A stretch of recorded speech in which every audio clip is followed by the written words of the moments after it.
Hello and welcome back to Speed Demon Painting. Today we are taking a look at what has changed for the Empire in the Order of Battle 3.04 beta, which was released on January 1st, although it has been updated since, and I'm using that document for this review.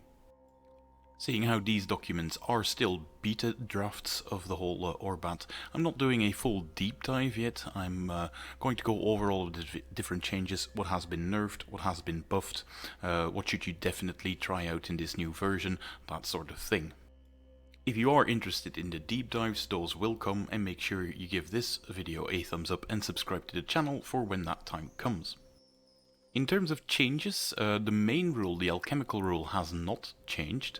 There has been an addition of acceptable attrition to all Orbats, allowing you to not give out victory points if you lose a Mass 1 squadron, but the Empire doesn't have any of those. They don't have any expendable ships that way. A new rule that was introduced, and that is very important for the Empire, is the Cloud Dive. It is a rule for aerial units that can now be deployed at the start of the encounter in a Cloud Dive, and when they are actually deployed on the table, they are set up at the same time as Vanguard moves, and may be deployed anywhere at least 20 inches from an enemy deployment zone. Aerial units performing a Cloud Dive are obscured until the end of that round. And the big unit that has gotten this are the Draconic Colossi. So the big problem with them was always that they ended up being shot off the board and before they even arrived, and yeah, this basically alleviates those problems.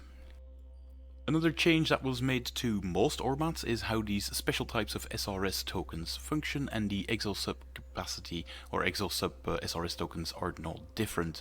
They have a certain capacity, battle ready and crippled, mentioned in there. These Exosub SRS tokens can do attack runs where they can be placed up to 40 inches from enemy models in base-to-base contact. And then they are a type of SRS tokens that perform one of two attack runs. They can either do an aerial attack run or a submerged attack run. In the case of the submerged attack run, they attack with 5 action dice per token, with homing, devastating and submerged qualities.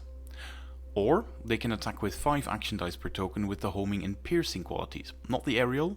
Sort of said that wrong, but you're still using aerial defense to intercept them though. However, you need 4 success tokens to successfully intercept one of these Exosub tokens, and they cannot be targeted with the flag barrage rule, so they are slightly more difficult to intercept as well and pack quite a bit of a punch.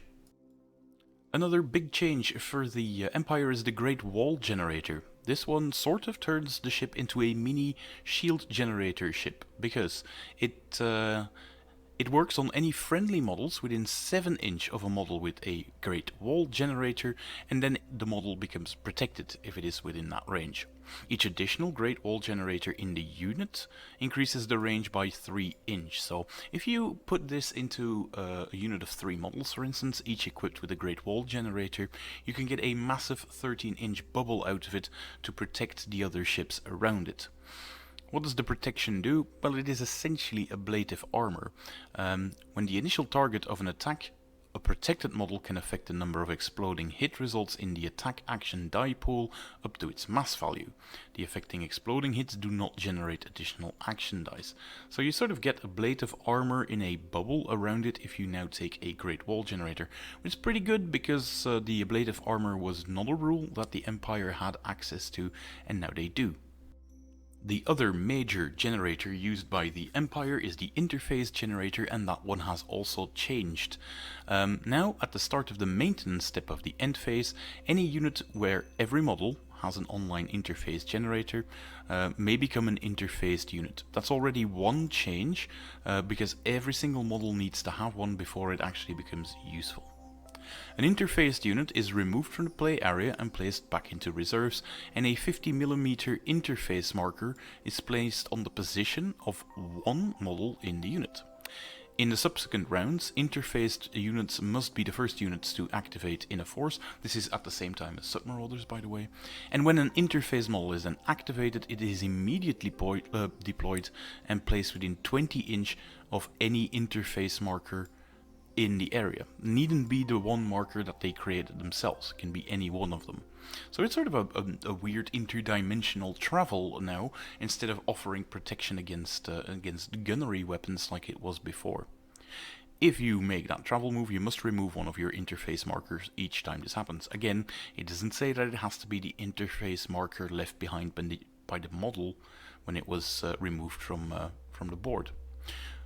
No model in this unit can be deployed touching another model, that is a standard rule, but when an interfaced model is deployed, it uses the crippled profile of their weapons for that round. So the same things apply to a submarauder. You sort of warp in and out of existence, and then you show up somewhere, but you have to shoot at crippled value when you do so. It does create an insane amount of mobility for an Empire player to use, though, because yeah, this is a mirage generator on steroids almost. And another thing that got tweaked and changed is the low-level strike. This is something that happened for all of the Orbats, by the way. Low-level strike can now actually be used at the deployment. So during the deployment, any unit with this rule may be deployed as a skimming unit, making a low-level strike for the first round, and you still get your +1 armor and your double drift when you are doing your low-level strike as per usual. This is mostly handy for any aerial units that are quite vulnerable, but still would like to hide themselves from enemy fire, because an aerial unit usually meant that pretty much anything on the board could see you, and this offers a bit of extra protection this way. Silent Hunter is something that we see on some submarines. Units with this rule may be deployed at the start of the encounter as a Silent Hunter, and when they do, they are deployed at the same time as Vanguard moves, anywhere at least 20 inch from the enemy deployment zone, so sort of the underwater equivalent of the Cloud Dive. However, units deploying with Silent Hunter gain the homing qualities to any attack with the torpedo quality until the end of the round, and we do see this one in some of the many submarines that the Japanese are able to field. Speaking of Japanese, there's also a bunch of tentacle-equipped models in their roster who have this rule called the Shokushu, and that one has also been changed. First off, models with this rule gain +3 to their action dice pool when they're making an assault or a ram action, or +5 if they're actually targeting a Colossus instead. However, instead of making a normal ramming action, models in this unit, each of them, may make a special ramming action. A single enemy model of the same mass or less as this model, so you can't have like a mass 2 thing with tentacles dragging an ice maiden out of position.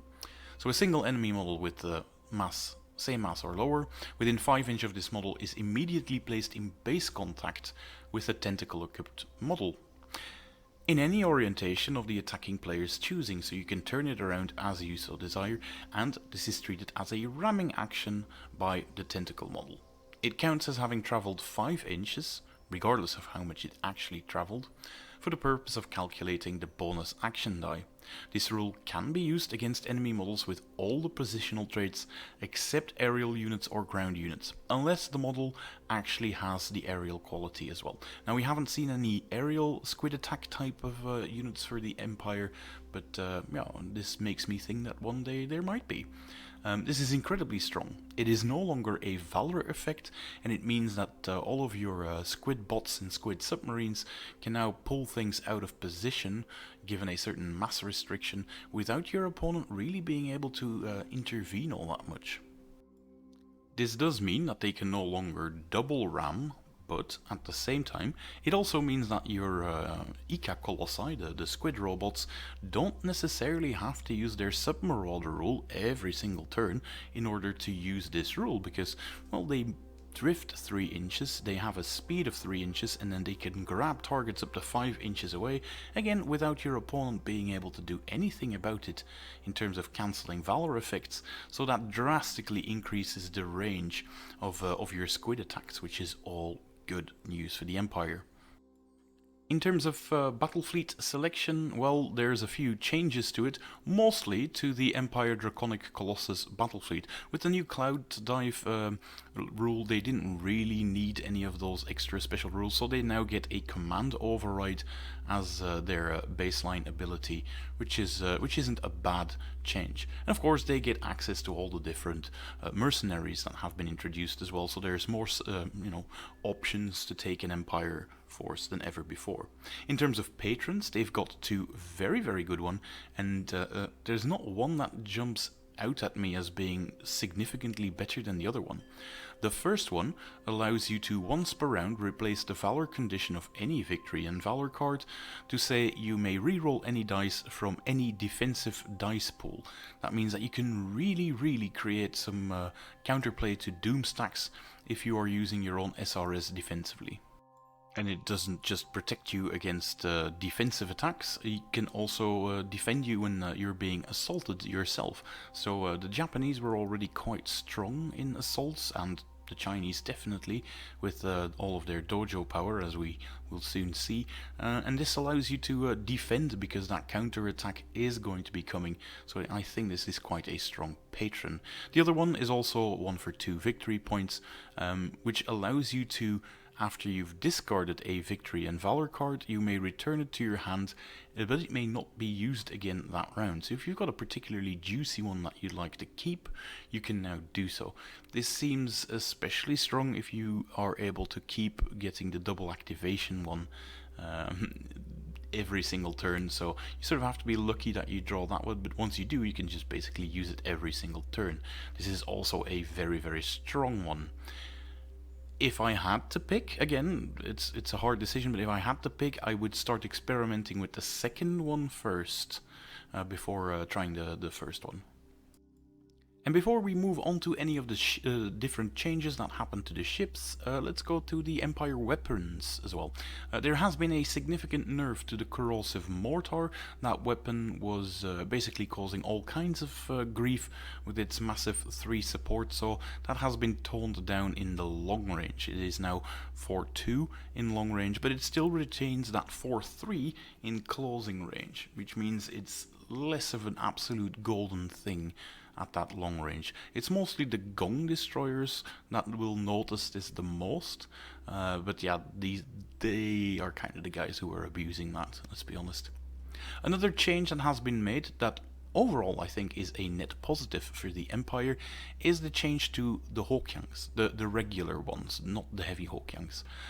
They used to be small torrent templates, but they now have been upgraded to use the full torrent.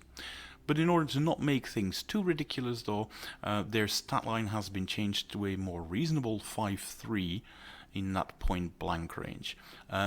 Remember, when ships are supporting them, you basically place the torrent from one of the ships doing the attack, the lead ship actually, and all of the other ones just add dice to that one flame template, that torrent template. And that basically means that you can get to some pretty significant numbers. I mean, you will get to 11 dice in that flamer on those if it's a standard 3 unit, meaning that you'll still do quite a lot of damage to mass 1 ships. But yeah, you do have to get everything within point blank range, so it will be tricky to set up. In the previous version with the small torrent, you could hardly get any ships under there anyway, so I consider this a giant win, even though the dice numbers are tweaked down slightly to compensate for it. And then the blade attack was also moderately changed to now be a 6-4 attack, allowing for some slightly better supporting, but some less initial oomph from these things. The Scalpel Lancet just basically got a big old buff, because that used to be 7-4, if I'm not mistaken, in the old one, which was a good thing, because the one model that came equipped with it, the Kaiju Ika, was one that you never wanted to take because of how weak the Scalpel Lancets are, and that definitely has changed. Because you also do not lose too many dice as well if you have to use the crippled value if you're submaraudering. And like I said, with the changes to the ramming, to the tentacle attack, that means that you can actually stay on the board and keep shooting them in the battle ready value without fearing that you lose too much out of your Kaiju Ika. And then finally, one small thing to note is that the scything blades now actually have a reduced ramming value when they are crippled, which is a slight nerf actually to the Ofukoro Ika, the one that is equipped with the scything blades. Then onto the actual flagships. The first one is the Akita Super Battleship. That one has gone up by 7 points, but that's largely because somebody noticed that there was a third alchemical rocket battery on there that was never mentioned in the profile. It is now a 270-degree backwards firing profile, and you pay an extra 7 points for it. It's nice that it's there, but seeing how this ship in general has a forward-facing firing profile, it's neat, but it doesn't really massively change how good the Akita Super Battleship is. The Irgun Assault Battleship hasn't really seen any changes. It didn't really need it, if I'm honest. The Hachiman Assault Carrier has gone up by 8 points, also has received that same missing rocket update, and its Exosub SRS capacity has increased by +1 in its crippled state, so that's a good thing. And overall, Rin Exosubs hit a lot harder now. They are slightly easier to intercept, but this ship definitely is overall a winner, if you ask me, in this new Orbat update. The Hailong Strike Battleship hasn't really seen any big changes. It has a slightly reduced discount when it comes to the generator swap out options, but has been the case for all Orbats, so to be honest I don't even notice that little change anymore. The Congo Heavy Battleship is still as good as it used to be. I still think it's one of the most effective battleships in the game, much to the envy of most other nations. The named variant, however, the Oni, has gone up by 20 points, and that is because, well, of the changes to the interface generator, and the fact that it is now extremely good when using that one. A friend of mine was using the Oni in our last battle, and constantly having to use the crippled profiles and only having 2 gun batteries left meant that it was a bit pillow-fisted. But now it has the Oni Terror Ship upgrade, which means that on a round where it has been deployed using an interface generator, the weapons just are not considered to be crippled, so it's just firing at full effect, greatly increasing the usefulness of this named variant. This is one of those ships, by the way, that I think you should be experimenting with if you're an Empire player, because of how good it has gotten. The Ninjing Battleship is 235 points, is the same as it has always been. The Caging, the named variant, however, has changed a bit. Its interface generator now makes it quite a bit better, and on top of it, it gained forward deployment, allowing it to be deployed up to 12-inch. Outside of the enemy deployment zone. Add to that the fact that you have an interface generator and this thing comes equipped with a heavy Hawkyang. That means that you've got something that has some serious firepower up close and can actually get there really fast. The downside to it is, though, it has the lone wolf keyword, so you can't do any weird shenanigans by having an attached unit to it. It must always operate on its own. The only difference is that it can still be accompanied by escort tokens. It's not that much of a lonely puppy. The super laser beam cannon ships have not really changed. The generator ship, the Matsumoto generator ship, and its named variant, the Shinzo Anyoi, have not really changed, with one exception. The Shinzo Anyoi now baseline has a shield generator, because I think that one is hard cast into the resin components of the ship, so you can't really change that one. And on top of that, I think that's something that might need to be changed for the Matsumoto as well, because it now has the options to just take 3 different generators, but actually owning the model made me realize, like, oh, one of them is actually a shield generator. The Yangtze is still pretty much the same. It's a good ship to take if you want an easy access to Fortunes of War, and the one that has changed dramatically is the Zanmadao Sky Fortress. It used to be massively overcosted at 45 points, so it's gotten a massive 140 points reduction, which is pretty insane. However, it did lose some SRS capacity, doing so, and it has lost the double heavy broadsides that it used to have as well, so there's slightly less firepower in there. And speaking of a change to firepower, it now baseline comes with heavy alchemical rockets that shoot 360 degrees all round. Another thing that has changed with the model coming out is that, well, you have to install the Bushiryu dojos on top of there, and there's 4 of them, meaning this thing has now got a ridiculous 12 fray extra on top of it. Technically it could have been plus 16, I suppose, but you gotta draw the lines somewhere. Fray 22 means that it's absolutely... You know those cartoons where you have a bunch of people fighting and it just turns into a dust cloud with fists flailing out of it? I imagine that's how this Zanmadao Sky Fortress is now going to operate on the open seas, so very much looking forward to testing that one out. In general, I'm also a very big fan of making these massive ships more affordable, even if it means tuning down some of their rules and losing some of them outright. Because 500 plus models means that over a third of your points are going to them if you're taking them in a standard 1500 points game, and yeah, that's just a bit too much. That doesn't sit right with anyone. 405, that's a lot more affordable, and I hope we see more of them on the table. In terms of the Empire surface units, not really that many changes all around. You know, there have been some changes to all Hokyang equipped ships, and it also now occurs to me, I haven't marked this, but the Dao light cruiser, like all of the Chinese ships, have gotten shallow draft, meaning they don't have to really worry about the disorder tokens if they get too close to terrain. It's a big deal because that basically got changed. One of the things that did receive the nerf bat right in the teeth is the Gong Destroyer. Let us be honest, it needed to happen because it was a bit too efficient. Nearly any discussion on any other of the 7 boards was, well, my destroyer is not nearly as good as a Gong, is it? But yeah, the Gong was an outlier of just how effective it was. The big change is the fact that it has lost Pack Hunter, so you can expect to lose up to 6 dice in most of those attacks. And you couple that with the changes to corrosive mortars, the nerf in the amount of dice that they shoot at long range, and the fact that the corrosive mortar upgrade is now plus 5 points rather than plus 3. This unit is now down to normal levels instead of absolute S tier.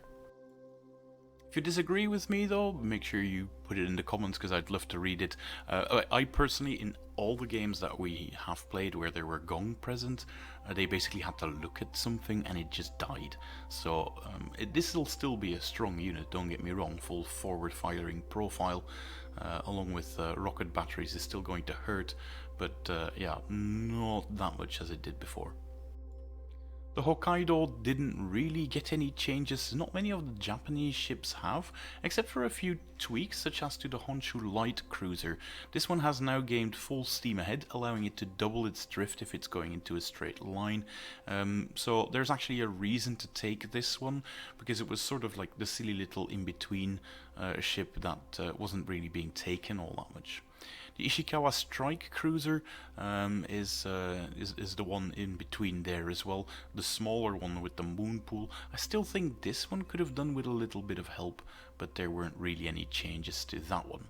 The Jiang didn't change except for the fact that it gained shallow draft, and the Kanagawa Heavy Monitor was in a very good spot since the last Orbat update and actually remains in that very good spot. The Kyoto is still an absolute beast at 28 points with a light gun battery and a light broadside. It moves really fast as well. It's Imo, one of the best frigates we have in the game. There's no changes to the platforms, but there hardly ever were in any of the Orbat updates, so that's not really a change. And the Meru Heavy Cruiser has just gotten the shallow draft, as did most of those other Chinese ships. A ship that has seen a pretty significant change though is the Miyagi Scout Monitor. This is the smallest of the 2 Scout monitors that launches 2 SRS out the back. Very much an unpopular option because for 20 points more you could have just gotten its bigger brother, the Okinawa Recon Cruiser. But they've differentiated them slightly more by giving the Miyagi Scout Monitor forward deployment, meaning it really is just deploying right in the opponent's face.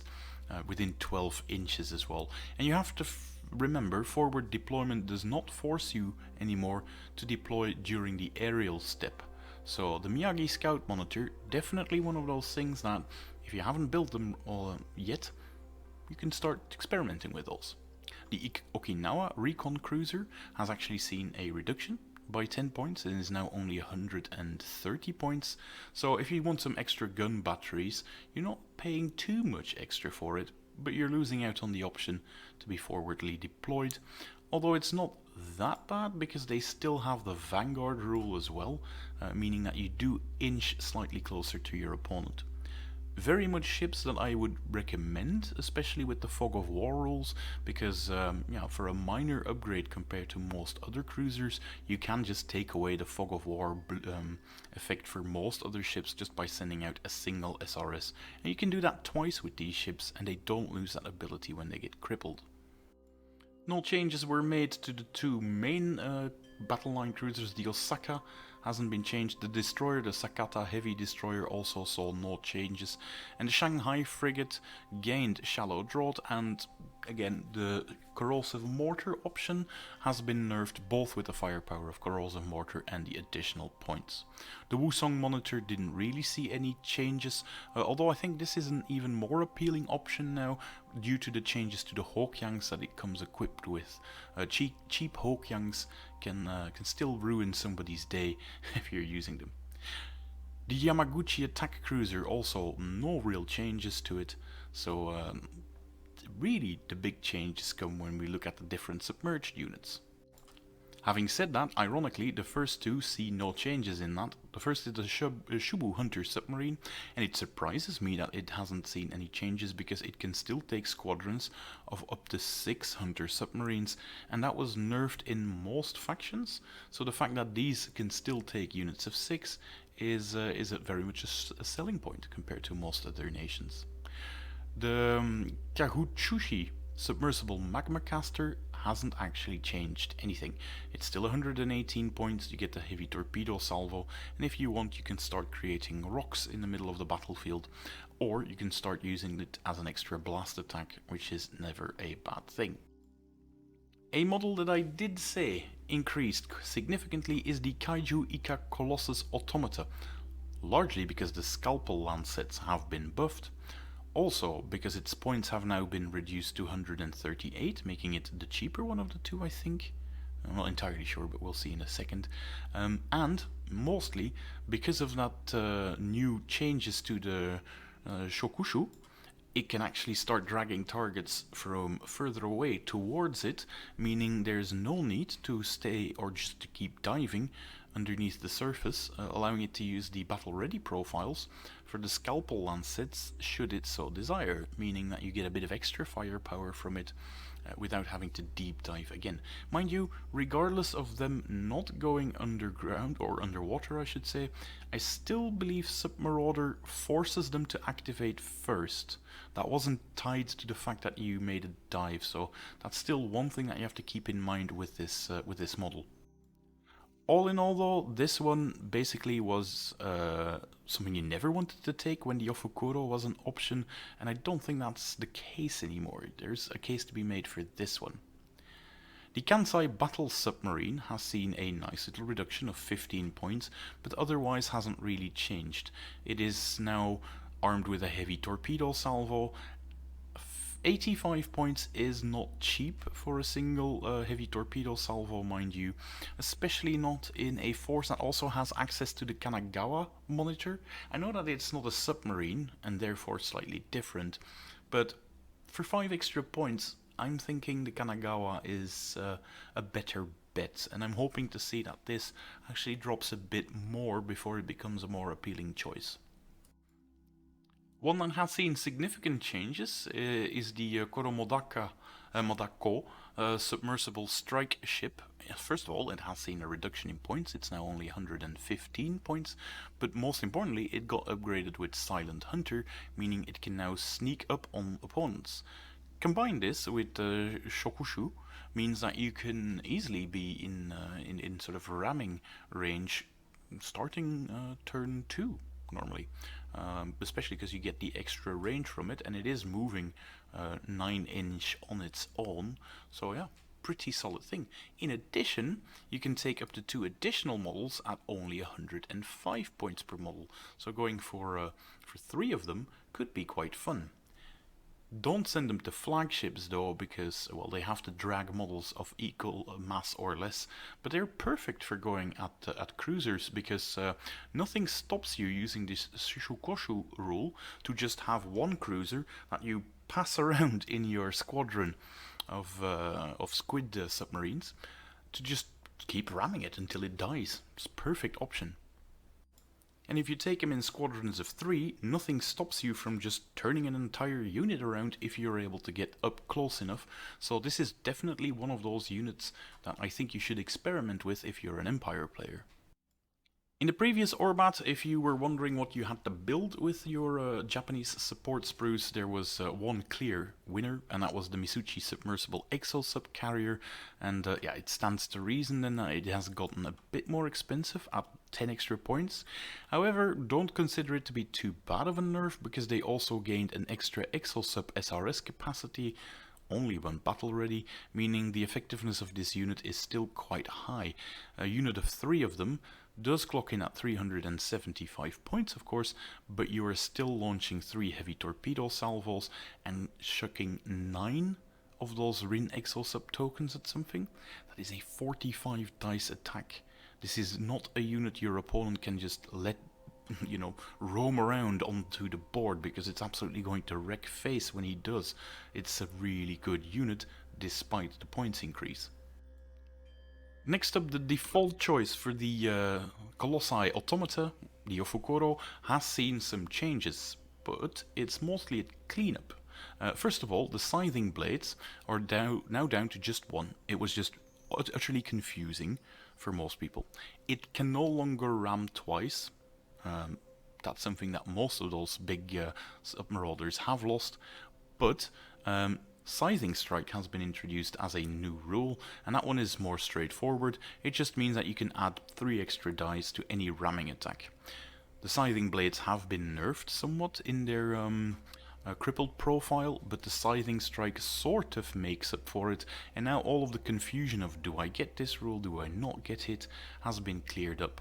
And you mustn't forget, if this one is doing its pull-in maneuver through Shokushu, it is ramming at 4 for its base, for its hull points, 5 because he gets the max speed boost, 3 because of the Shokushu, an extra 3 because of the Scything Strike, and then let's assume it's 8 because of it has to use the crippled value for the ramming weapons.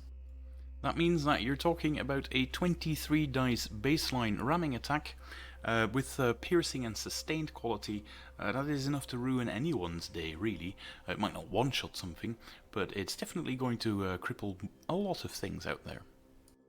And if you're doing this with a unit of 3, that is almost a guaranteed death sentence to any mastery battleship in the game, but you are investing a hefty amount of points into it, so yeah, you'd have to do that quite often to see a return on your big investment. And you mustn't forget, for submarauders at Armor 6 and Citadel 12, they are on the vulnerable end of the scale compared to some of those other big stompy robots. The Ryujin attack submarine really only saw one choice, and that is a very welcome drop by 10 points for it, and the Umibozu, that was the one with the weird ramming weapon, the Ryoba Prow Saw, basically saw an increase of 5 extra points, but it has now gained Silent Hunter, meaning that your chances of being able to use that ram or put that ram to good use have significantly increased. Next up, the flying units, and one of those unit entries was much maligned in the previous Orbat, and that was the Tianlong Draconic Colossi. Really a shame, because that should have been an iconic unit, and it was just so absolutely weak in terms of its ability to tank damage that it was just never taken. They were shot off the board by mere 18 hit attacks, or crippled at least, which was a bit silly. Now they've seen a significant upgrade in their toughness by giving them standard +1 armor and an extra +2 citadel, so you're not automatically taking that that catastrophic hit that they previously would have taken if they had Citadel 9. And to be honest, they still have that Citadel in their crippled state, so those stats are still there, but most of the damage has already been done to them if they reach that, so that's a thing.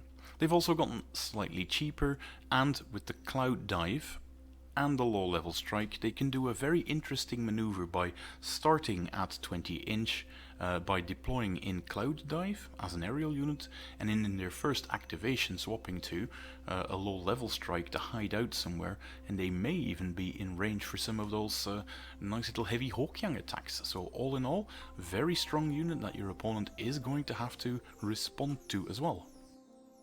As a general point, by the way, I think this is something that the Empire does very well. It's sort of a target saturation, because they have a couple of those units that you just can't leave alone for a turn that they can now deploy, and this Tianlong Draconic Colossi definitely adds to the number of headaches for your opponent. Mind you, they have gotten a whole list of rules that they've now lost. First of all, they lost Vulnerable Stern. That is a good thing, although I think it's a bit weird. Might be in a mission, I'm not entirely sure about that. They lost Vanguard and Shadowhunter, but Cloud Dive basically is better than both of them combined, so that's not really that big of a deal. They lost the attached unit rule, which was a shame, but again, you wouldn't want to have this attached to the Zanmadao anyway, or to any of the other smaller fortresses, so I don't think it's that big of a deal. They did lose the permanent Shroud Generator. However, Cloud Dive does allow you to be obscured in that very important turn 1, so it's not all bad. There's still one way that you can get obscured for a single turn. Another thing that they lost is the Scything Blades.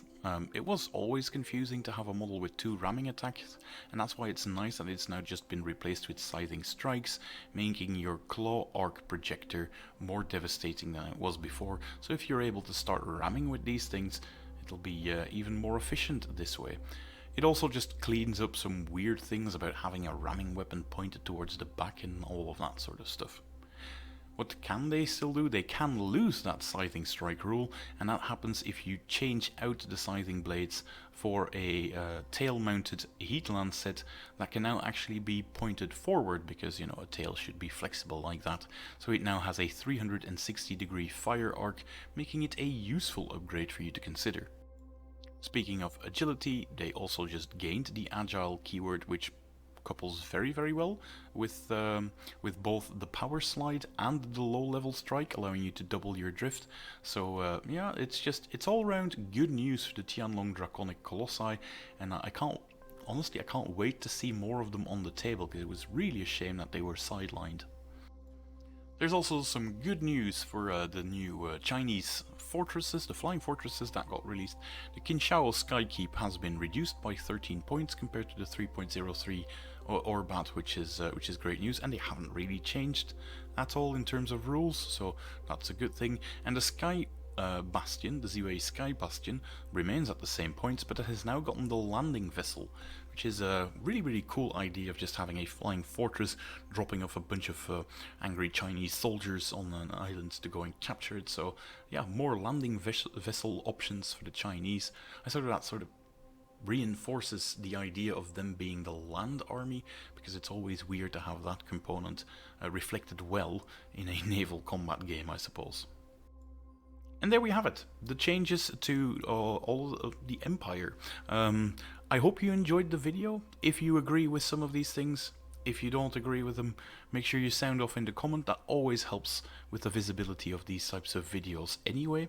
And yeah, I hope to see you in the next one. Bye!